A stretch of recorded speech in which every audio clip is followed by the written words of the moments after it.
Nói đến nước Đức thì mình lại nghĩ ngay đến bia Đức, xúc xích Đức, Hitler hay là chiến tranh thế giới, hoặc là những chiếc xe ô tô của Đức cực kỳ đỉnh luôn. Còn bây giờ thì chúng ta đi du lịch nước Đức thôi. Bây giờ đang là khoảng 2 giờ sáng nha, nhưng mà thật sự là quá là đông luôn. Do chờ lâu quá nên bây giờ mình sẽ trải nghiệm phòng chờ hương gia nha. Mình bỏ 700 mấy để vô được đây. Và mình thấy mọi người vào đây không phải để dành làm cái gì đó, mà mọi người vào để ngủ nữa chứ. Bỏ 700 mấy chục ngàn để dành ngủ là quá phí của giời. Đây là quầy đồ ăn dành cho hương gia nha. Thì ra bấy lâu nay là hương gia ăn uống như thế này. Bây giờ mình sẽ săn bắt hái lượm. Cái gì ngon thì gấp, lụm hết. Cái này nhìn có vẻ ngon á, lụm. Sau một hồi săn bắt thì cuối cùng mình cũng bắt được một dĩa cơm xà bằng nha. Mình gặp cái gì là mình xúc vô hết. Và một ly nước cam. Còn bây giờ là lúc hưởng thức hương vị của những hương gia, cũng như là cơm bình dân, cô Bảy, cháu chú Chín, vợ chú Năm bán. Đúng là săn bài tắc đắt tắc vàng ha. Mọi người bỏ 700 mấy vô chỉ để ngủ thôi đó. Còn mình là mình ráng mình bào là 700 mấy nha. Ăn càng nhiều càng tốt. Ồ, ở đây mình thấy có một cái dàn máy tính nè. Đúng là phòng chờ hương gia có khác. Sẵn tiện thì mình lướt web giải trí đốt thời gian luôn. Sau bao nhiêu thời gian chờ đợi thì cuối cùng mình cũng lên được máy bay rồi nha. Và đây cũng chỉ là chuyến bay đầu tiên thôi. Ước tính là bay khoảng 5 tiếng đồng hồ. Sau 5 tiếng bay thì hiện tại là mình đã có mặt ở sân bay Bắc Kinh nha. Bây giờ thì mình tiếp tục là ngồi chờ đợi chuyến bay tiếp theo. Vẫn còn rất là lâu nha mọi người. Tại vì đi châu Âu là gần nửa vòng trái đất rồi. Và sau mấy tiếng đồng hồ chờ đợi thì mình đã tiếp tục có mặt trên máy bay nha. Bây giờ thật sự mà nói thì hành trình chỉ mới là bắt đầu thôi. Vì phải bay tầm 10 tiếng đồng hồ nữa thì mới đến Đức. Sau khi ngủ được khoảng 2 tiếng thì đoàn phát cơm từ thiện đã ghé qua chỗ của mình. Người ta nói ở trên máy bay thì ăn uống cảm thấy khá là dở. Tại vì do là ở trên cao á. Nhưng mà mình ăn thì vẫn thấy ngon bình thường. Má ơi lâu quá, chỉ mới bay được có 5 tiếng đồng hồ thôi. Có nghĩa là còn 5 tiếng nữa. Ở trên máy bay riết á, cảm giác như là ở trong một cái hộp sắt khổng lồ vậy á. Khó chịu cực kỳ luôn á. Mình đang ngủ mơ màng tới tiếng thứ 7 thì lại tiếp tục có đoàn phát cơm từ thiện đến nha. Ăn riết nó ngán thôi rồi luôn. Thật sự mà nói cái mình cần bây giờ đó chính là thoát khỏi cái máy bay này. Ok, thì sau bao nhiêu tiếng vặt vả trên máy bay thì cuối cùng máy bay cũng đã tới được cái sân bay Frankfurt của Đức rồi nha mọi người. Dạ, lạnh quá. Ok, thì trước khi ra ngoài mình phải chuẩn bị lên trang phục cái đã. Cái áo khoác này thì siêu to khổng lồ luôn á. Tại vì theo như mọi người nói là ở ngoài đó rất là lạnh luôn. Ra ngoài đó là sốc nhiệt luôn. Hiện tại thì mình đang ngồi trên một cái tàu cao tốc để về trung tâm thành phố nha. Lạnh quá mọi người ơi. Hiện tại đang là khoảng tầm 8 giờ tối bên Đức. Và ở Việt Nam đang là 2 giờ đêm luôn ấy. Nó trái múi giờ cực kỳ luôn. Tại vì gần nửa vòng trái đất mà. Sau một hồi mình lang thang ngoài đường thì mình đã nhận phòng khách sạn rồi nha. Và thiết kế nó cũng hơi hài hài chút xíu. Giường thì là giường đôi. Và cái gối thì nó có một nửa à. Để mình dỡ lên thử xem. Là sao đó vậy? Ok, thì hiện tại mình đã lên đồ gọi là hương lê mùa đông để dành đi kiếm gì đó ăn tối nha. Wow, mình đi lang thang một hồi thì mình thấy chỗ này bán khá là nhiều đồ ăn luôn á. Mỗi chỗ lại có một quầy. Đi đến đây thì mình thấy một loại bánh mì kẹp gì khá là lạ luôn. Hello. Tự nhiên mình đang mua đồ ăn mấy bạn. Thì hai anh này đòi lên tivi mới ghê chứ. Hello, where are you from? We're from Frankfurt City. Frankfurt, yes. What is your name? My name is Mahmoud. And Umut. Thank What is your name? Hương Lê. Nice name. Thank you. Thì ra là bên nước ngoài cũng có những người thích lên tivi đó. Ok. Hello. Chim Mac. What this? Vừa đưa ổng tờ 100 euro thì ổng hối ra một đống tiền lẻ luôn. Ồ, thì ra là bên Đức vẫn còn dùng những cái đồng tiền lẻ như thế này nè. Và tiền của Đức thì nó cũng nhìn nó đơn giản lắm. Đức thuộc là Liên minh châu Âu á. Rất là nhiều nước dùng cái tờ euro này. Sau một thời gian chờ đợi thì món của mình cũng đã làm xong nha. Tờ nguyên cái vỏ sách luôn. Giá là 8,5 euro, 250 ngàn. Lúc hồi nãy mình nhìn là 8 mấy mình tưởng đâu rẻ. Mình đi ăn lẩu hả trời. Wow, cái gì đây? Một cái bánh mì kẹp. Ồ, mấy cái anh bên đó anh đang ăn bạn bên kia luôn kìa. Cái này giờ không biết cắn sao luôn á. Trời ơi, rất là đậm đà luôn. Bơ, mayonnaise, thịt bò, cải chua gì đâu. Nhưng mà ăn được lắm nha. Càng cắn sâu thì phô mai nó càng nhiều hơn. Béo ngậy luôn. Bây giờ thì mình đã hiểu vì sao là người phương Tây mập rồi. Kiểu như là không ăn cơm mà ăn cái phần ăn mà nó khổng lồ luôn. Đến mức là mình phải gói mang về luôn. Chứ không thể nào mà ăn cái phần lớn như vậy luôn. Nhưng mà mình thấy mấy bạn khác á, là họ ăn hết luôn. Quái giặt thì chứ. Ồ, cái khách sạn mình đang ở nó biết làm kinh doanh dữ vậy trời. Chơi hẳn là máy bán hàng tự động luôn. Nghĩ sao trong khách sạn mà lại có máy ATM. Trời, mà như thế này thì uống sữa là hết sảy. Mình đút thẻ vào để trả tiền. What the hell, cái quái gì vậy trời. Nó văng tùm lum tùm la luôn. Cái này là do máy bị hư nha, chứ làm gì có vụ mình hứng không kịp. Đã vậy mình còn phải lao sắp mặt luôn. Và cái kết là mình hứng được có chút xíu à. Uống nó còn không nóng nữa chứ. Nó cứ lạc lạc và nó nguội nguội sao á. Điểm trừ nha. Đền cho tôi 50k. Hiện tại là 10 giờ 46 ở bên Đức. Còn ở Việt Nam là 4 giờ 46 mờ sáng. Bây giờ thực sự mà nói thì mình không có buồn ngủ cho lắm đâu. Nhưng mà mình cố gắng là mình ngủ hết đêm nay á, cho nó đúng múi giờ. Còn bây giờ thì chúc mọi người ngủ ngon. Trời đất, mới có 5 giờ 42 thôi. Nghĩ sao giờ này mình dậy. Hồi nói tới giờ toàn dậy 10 giờ trưa không à. Bây giờ thì chúng ta sẽ đi ra ngoài nha. Xem thử buổi sáng ở bên Đức sẽ như thế nào. Hello sir. Mình thấy là mọi người đang đi chiêu chiêu, rồi ngồi cà phê cái kiểu. Bây giờ thì ra ngoài thử xem sao. Ui cha, lạnh dữ vậy trời. Trong khách sạn nó có lò sưởi nên thấy bình thường. Ra đây, thấy không, mình nói chuyện toàn khói không luôn á. Tôi hút thuốc luôn á mọi người. Mới có mấy giờ sáng thôi mà mình thấy mọi người lên xe bus đi đâu á. Có người chạy bộ cái kiểu đó kìa. Khá là giống Việt Nam luôn á. Vậy là người Đức là cũng siêng tập thể dục luôn nha. Nhìn chung thì đường đi bên Đức được thiết kế khá là phức tạp luôn. Đến cả xe đạp mà còn có đường đi riêng nữa là VIP rồi đó. Lên giữa nè, rồi lên cho tàu điện nữa chứ. Trời ơi, tàu điện mà chạy ngoài đường. Cái mà các bạn thấy đang lướt qua thật ra không phải là xe bus hay gì đâu, nó là tàu điện á. Nói chung ở đây được cái hay là phân loại ra rõ ràng luôn.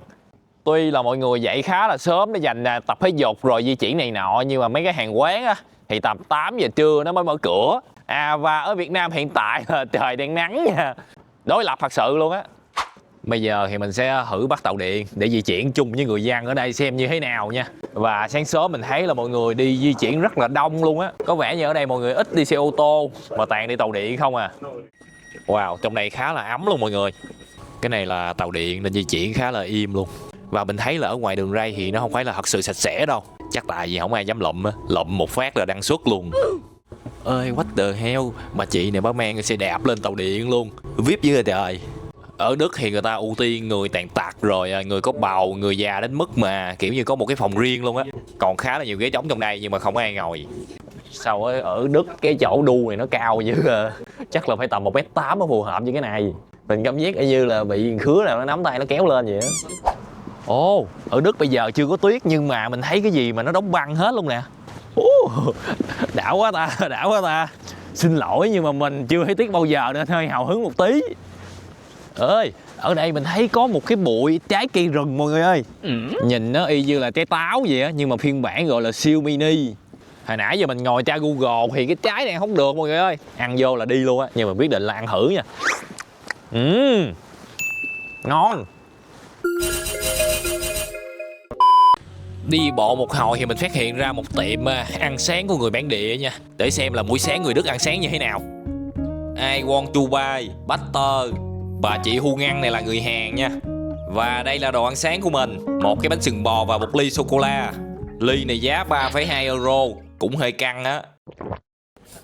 Hâm nóng ngon á. Tiếp theo là cái bánh sừng bò. Tính ra là người Đức là ăn sáng mấy cái này không á. Mình bắt chước thôi. Ăn thì mùi vị nó khá là giống bánh ngọt Việt Nam luôn, nhưng mà nó lạc nhách à. Chỉ có thêm vị bơ thôi.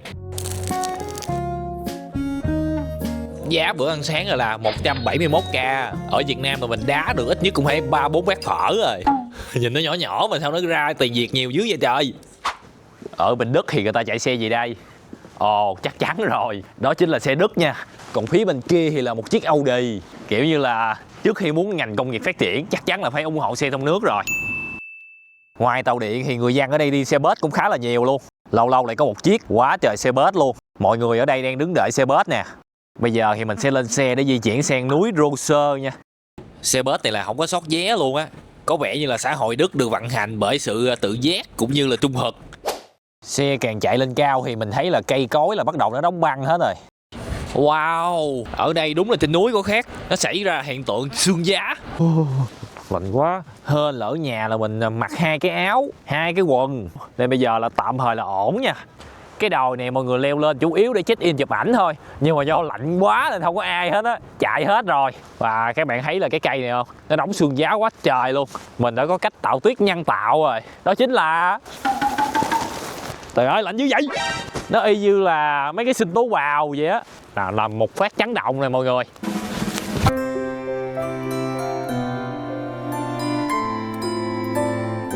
Trời ơi mưa tuyết. Lạnh quá, lạnh quá. Ồ, ở đây mình thấy có một cái cây tầm xuân nha. Tại sao mình biết? Mới hỏi Google. Ui cha, trái của nó như thế này nha. Nhìn sơ qua thì giống cái ruột của trái hồng. Mùi vị gần giống trái ổi. Hạt là một đống vậy á, y như hạt trái ổi vậy á. Hình như là lông dính vô lưỡi của mình rồi hay sao á. Cái trái này nó có lông nữa. Không phải ngẫu nhiên là không có ai ăn hết á. Nó mọc một đống này nè.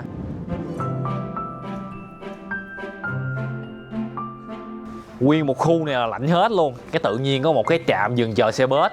Wow, nó ấm cực kỳ luôn á. Trạm dừng xe bus mà lại có lò sưởi luôn. Tinh tế như trời. Đúng kiểu là ở châu Âu mọi người, đi vệ sinh không bao giờ là miễn phí hết á. Đây, tốn 1 euro mới đi vệ sinh được. Ở đây thì nó sẽ có một cái khe đút tiền nha. Rồi sau đó mình sẽ chọn một cái nhà vệ sinh yêu thích của mình. Đó chính là bên nữ nha. Đùa thôi. Cái thiết kế gì đây? Bồn rửa mặt bình rượu à. Còn cái chỗ để đi tiểu thì nó cao vãi cả chưởng luôn. Có lẽ là dành cho người châu Âu. Tiếp theo thì mình sẽ review là thùng rác bên Đức sẽ đựng cái gì nha. Một vài cái bịch ni lông, ly giấy. Ơi cái này lạ nè. Đây là một cái gói hút hình cái ông nội ông đang nằm mà kiểu đắp mền á, tức là ngoẻo luôn rồi. Tuy nhiên mình thấy hình ở Việt Nam vẫn chiến hơn. Hết tàu điện thì bây giờ tiếp tục là đến xe bus. Người dân ở đây hương xe đạp cực kỳ luôn, cho nó đi xe bus chung luôn. Thời tiết thế này mà đá bát phở là tuyệt vời luôn. Có phở thiệt. Tính ra mình thấy ở cái Frankfurt ở Đức rồi nè, nhiều quán Việt lắm. Menu thì toàn là tiếng Đức không à, nhưng mà mấy cái món này là món Việt Nam nha. Ok, vào thử xem.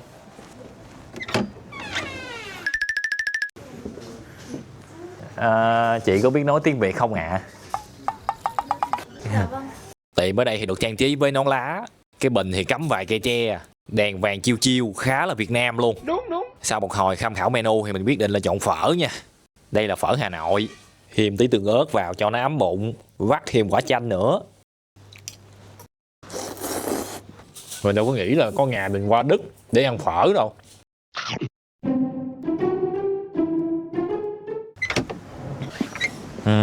Bữa ăn khá là ngon lành luôn. Tuy nhiên cái giá thì chính bản thân mình còn hết hồn nữa. 15,5 euro, nghe nó nhỏ đúng không? Ok, tiền Việt 455.000. Wow. Nhưng quan trọng nhất là đây là giá ở Đức chứ không phải là giá ở Việt Nam.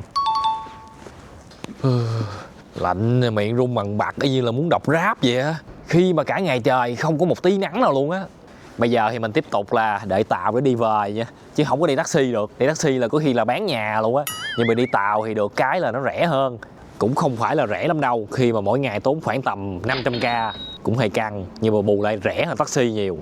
Mình lại tiếp tục phát hiện ra thêm một điều mới. Hết xe đạp bây giờ thì tới chó lên tàu luôn. Tính ra bên Đức yêu thương động vật ghê luôn trời.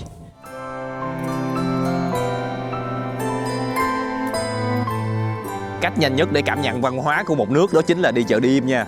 Và được cái là mùa này còn có chợ Giáng sinh nữa. Không khí Noel tràn vời.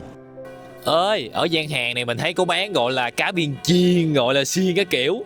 Nhưng mà nó lạ lắm. Nó chỉ là mấy cái sô-cô-la, bánh kẹo cái kiểu nó xiên thôi.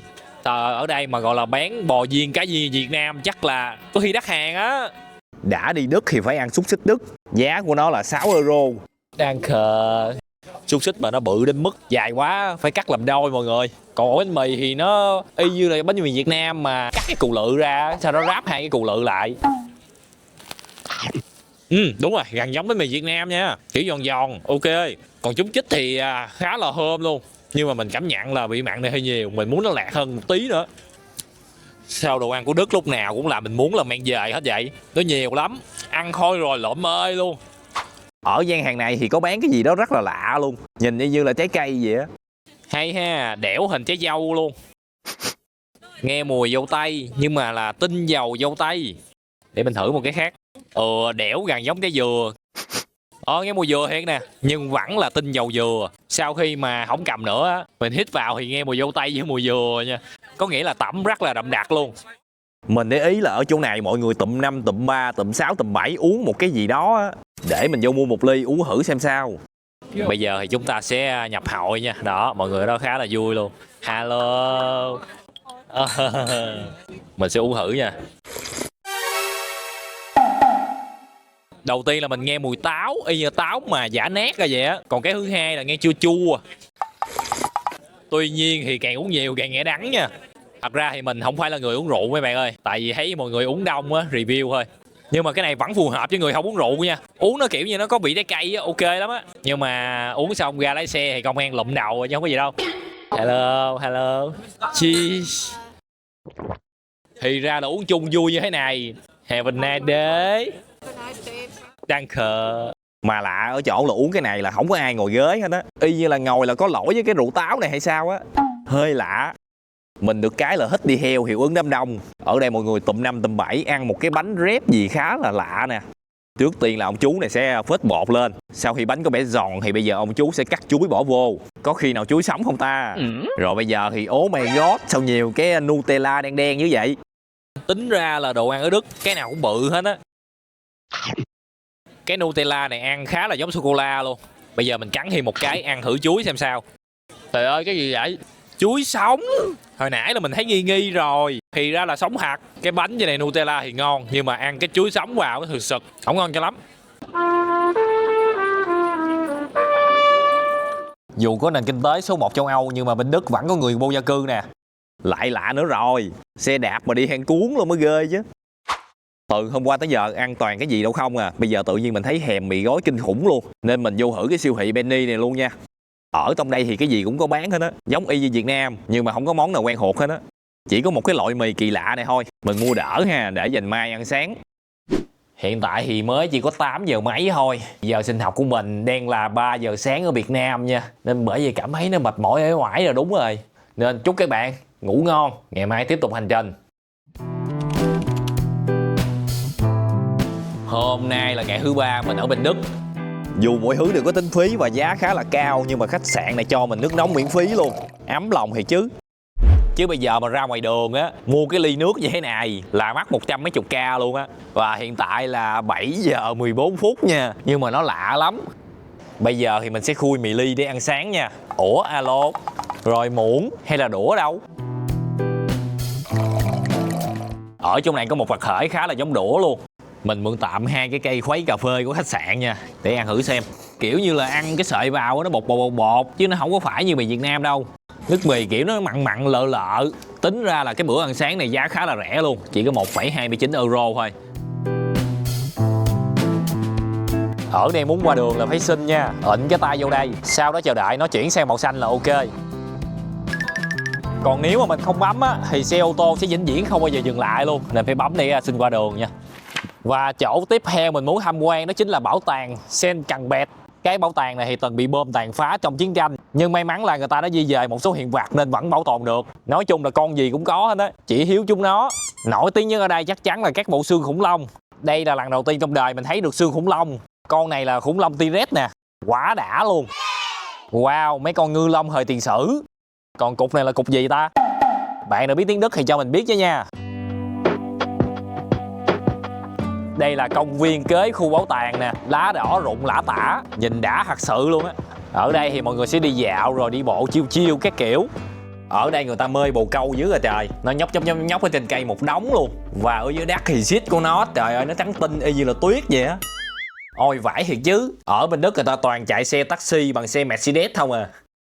Đi một hồi thì mình thấy tiệm này có vẻ ngon á, nên bây giờ vào khám phá thử. Mọi người ngồi ăn quá trời luôn nè. Và đây là món của mình, tên là bắp xi, bao gồm là thịt viên dài, khoai tây chiên, salad, bánh mì. Đầu tiên thì mình ăn thử cái thịt viên dài xem sao. Ăn vào thì cũng tạm được, nhưng mà sao nó mặn dữ vậy trời. Còn cái này là sốt gì đây? Trời má ơi, cái vị của nó y như là ớt lên men vậy á. Bây giờ mình sẽ cắt đôi cái bánh mì ra, nhét thịt viên vào, quết thêm cái sốt ớt cho giống người ta. Bây giờ thì ăn thử thì thấy ok hơn rồi. Tại vì do là bánh mì này nó lạc á. Còn cái salad này thì nó chua má ơi luôn. Tiếp theo là khoai tây chiên. Trời ơi, ông nào biết ông bỏ một tấn muối vô hả ta? Mặn như muối hột luôn. Hên là ngó qua cái tủ thì mình thấy một đống nước ngọt luôn. Mình quyết định là lấy chai coca nha. Thử xem vị coca đất như thế nào. Trời ơi, ga nó lên tới tận não luôn á. Quá nhiều ga luôn. Nhưng bù lại thì nó chua chua ngọt ngọt khá là ngon luôn. Khác coca Việt Nam nhiều. Đường lộ bình thường mà lại có tàu điện. Đây là đường ray của nó nè. Mình thấy mọi người lên quá trời luôn, nên mình quyết định là lên trải nghiệm thử xem sao. Nhìn chung thì bên trong của nó chả khác gì tàu điện hết á. Đúng rồi, cái này tàu điện mà. Tuy là tàu điện nhưng mà cách thức hoạt động nó khá là giống xe bus luôn á. Nó gặp cái chướng ngại vật gì nó còn thắng là mới ghê chứ. Đó. Chuẩn bị thắng nữa đó. Tìm mãi từ hôm qua tới giờ thì mới thấy có cửa hàng tiện lợi. Bây giờ mình sẽ vào coi thử có gì uống hay không. Ở đây thì hầu như là cái nào cũng có hết á. Bánh kẹo, nước uống, rượu bia gì đâu. Cái tủ nước ngọt này có nhiều chai nước lạ ghê luôn. Và chai này là lạ nhất, lụm luôn. Ở ngoài đây thì sẽ có bàn cho khách nha. Nhưng mà nó lạ lắm, không có ghế để ngồi. Có vẻ như là ngay cả trong chuyện ăn uống thì người Đức cũng muốn là chúng ta bảo vệ sức khỏe.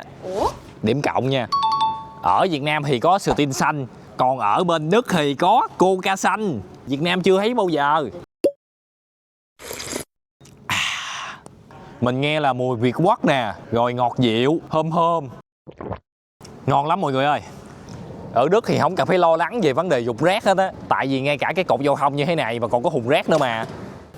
Sau một hồi mà đi lang thang thì bây giờ mình đã có mặt ở bờ sông Mai nha. Nơi đây thì mọi người chạy xe đạp chiêu chiêu, chạy thể dục, đi bộ.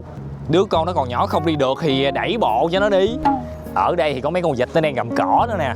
Cũng giống như là cái hồ Hoàn Kiếm ở Việt Nam vậy á. Ở đây mọi người cũng khá là quan tâm đến sức khỏe. Phía xa xa bên kia là cây cầu Eisenstadt bắc qua dòng sông Mai.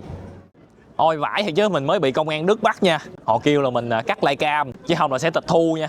Mẹ em chút nữa là mắc thằng em livecam của mình rồi. Hên quá. Bây giờ thì mình sẽ lên cầu Eisenstadt để tham quan nha. Tên hơi khó nhớ chút xíu. Cứ có cầu thì lại có ổ khóa. Không chỉ là ổ khóa đâu, người ta còn dán mấy cái hình này nọ lọ chai, logo, rồi ghi bậy bạ, vẽ tùm lum tùm la các kiểu nữa. Ổ khóa thì móc tùm lum tùm la hoa lá hẹ chồng chéo lên nhau. Tại vì slot có giới thiệu mọi người. Dù cây cầu thì khá là to luôn, nhưng mình cảm giác là nó hơi dập dìu như thế nào ấy. Y như là cầu treo vậy á. Chắc do cây cầu này là có quá nhiều người đi bộ á. What the hell, ở bên kia có ông chú, ông đi thang máy bằng xe đạp luôn. Đúng là nước Đức có nhiều cái wow thật sự luôn á. Đúng. Lại chợ đêm nữa hả? Chợ đêm này thì nó nằm kế bên cái cầu. Ở gian hàng này có bán mấy cái bịch bắp nhìn y như Việt Nam vậy ta. Mình quyết định là mua cái màu trắng nha. Có vẻ như là hết bàn rồi, nên mình quyết định là ăn cái bàn hùng rác này đỡ nha. Nhìn nó cũng ra dáng cái bàn lắm chứ bộ. Cái bịch này mình mua giá 4 euro. Hình minh họa là một thằng nhóc nó đút tay vô túi quần nhìn ngầu đét luôn. Nói chung thì cũng y như là bắp rang bơ ở Việt Nam vậy á. Nhưng quan trọng là hương vị. What the hell? Nó mặn lè, mặn y như là cái khoai tây chiên hồi trưa mình ăn vậy á. Bây giờ là còn bịch chà bá hơi khó để tiêu thụ rồi. Có bé nào giúp anh không ạ? Từ hôm qua tới giờ thì mình để ý là ở đây giao hàng bằng xe đạp mới ghê chứ. Nghĩ sao cái trời lạnh như thế này mà bắt mình chạy xe đạp để giao hàng chắc là mình chịu không có nổi luôn á.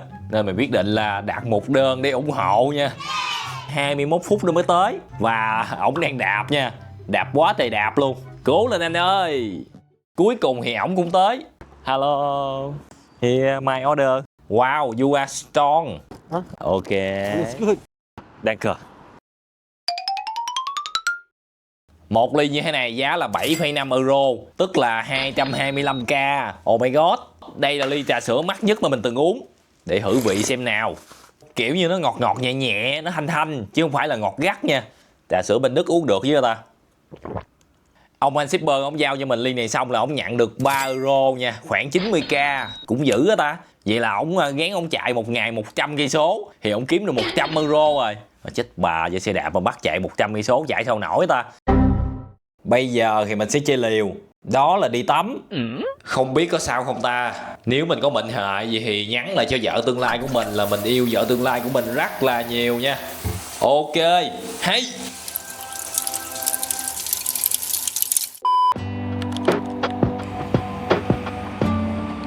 alo buổi sáng mọi người. Chắc là sắp tuyết rơi rồi, nhưng mà mình không có cơ hội nhìn thấy. Tại vì đây là buổi sáng cuối cùng của mình tại Đức rồi. Máy bán hàng tự động là bán nước ngọt, bánh trái cái kiểu là xưa rồi. Ở bên Đức là bán hẳn là pizza luôn. Không biết nó làm bánh kiểu gì, nhưng mà thôi kệ, cứ đút thẻ vô mua thử xem. Giá cái mình mua là 11,9 euro. Hình minh họa là đang nướng đỏ rực ở trong đó. Chắc là có một ông chú, ông đang nướng pizza ở trong máy. Nướng lẹ lẹ đi chú ơi, chứ cháo lạnh quá rồi. Sau khi nướng xong thì nó sẽ lòi bánh ra cho mình. Ái chà, nó to tổ bố luôn. Còn bây giờ thì xem như thế nào. Wow, không có đồ để cắt pizza nên mình xé hơi nhăm nhở, các bạn thông cảm nha.